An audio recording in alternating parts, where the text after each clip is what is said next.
আসসালামু আলাইকুম রহমতুল্লাহ। DS home YouTube চ্যানেলের পক্ষ থেকে আপনাদের সকলকে জানাই আন্তরিক মোবারকবাদ। আমি ডাক্তার এম এম ফেরদৌস। প্রতিদিনের মতো আজও চলে আসলাম ডাক্তার এম এম ফেরদৌস। প্রতিদিনের মতো আজও চলে আসলাম আপনাদের মাঝে নতুন একটি বিষয় নিয়ে, নতুন একটি ভিডিও নিয়ে। আজকে আলোচনা করব এলান ফিশার সম্পর্কে। তাই এই বিষয়ে যারা জানতে চান তারা আমার ভিডিওটি সম্পূর্ণ দেখুন। বন্ধুরা, এলান মানে মলদার, ফিশার মানে ফেটে যাওয়া। মলদার ফেটে যাওয়া, মলদার ফেটে যাওয়া যে কোনো কারণে মলদার ফেটে যেতে পারে। যে কোনো কারণে মলদার ফেটে যেতে পারে। যাদের কোষ্ঠকাঠিন্য আছে, কোদ দিয়ে বাথরুম করার কারণে মলদার ফেটে যেতে পারে, আঘাত লাগার কারণে ফেটে যেতে পারে।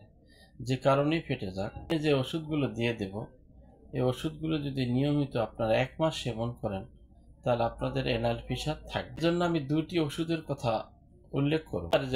এক নম্বরে যে ওষুধটির কথা বলবো, এই ওষুধটি তৈরি করতে 3টি ওষুধ লাগবে। এটি একটি কম্বিনেশন ওষুধ। প্রথম যে ওষুধটি লাগবে সেটি হচ্ছে বেরাইনিয়া অ্যাল, দ্বিতীয় লাগবে রেটিনহিয়া মাদার টিংচার, তৃতীয় নম্বরে লাগবে হ্যামামেলিস মাদার টিংচার। বেরাইনিয়া mother tincture, hamamelis mother tincture, ratanhia mother tincture 3 পিরি 60 ml ওষুধ নেবেন। একটি 60 ml বোতলে নেওয়ার পরে এভাবে 12 থেকে 14টা ঝাঁকি দেবেন। তৈরি হয়ে গেল কম্বিনেশন ওষুধ। এই ওষুধটি 15 ফোঁটা করে 3 বার খাবার আধা ঘন্টা আগে কুসুম গরম পানির সাথে খাবেন, খাবার আধা ঘন্টা আগে খাবেন। দ্বিতীয় যে ওষুধটির কথা বলবো, এই ওষুধটি হচ্ছে BC-17। এই BC-17 ওষুধটি 4টি করে ট্যাবলেট দৈনিক 3 বার খাবার আধা ঘন্টা পরে খাবেন, কুসুম গরম পানির সাথে খাবেন। এইভাবে যদি ওষুধগুলো 1 মাস খান তাহলে ইনশাল্লাহ আপনাদের অ্যালান ফিশার থাকবে না।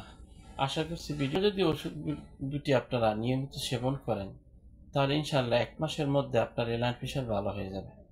আশা করছি ভিডিওটি আপনাদের অনেক উপকারে আসবে। যদি ভিডিওটি উপকারে আসে তাহলে একটি লাইক দেবেন এবং বন্ধুদের সাথে শেয়ার করবেন। ভালো থাকুন, সুস্থ থাকুন আর দেখতে থাকুন ডিএস হোম ইউটিউব চ্যানেল।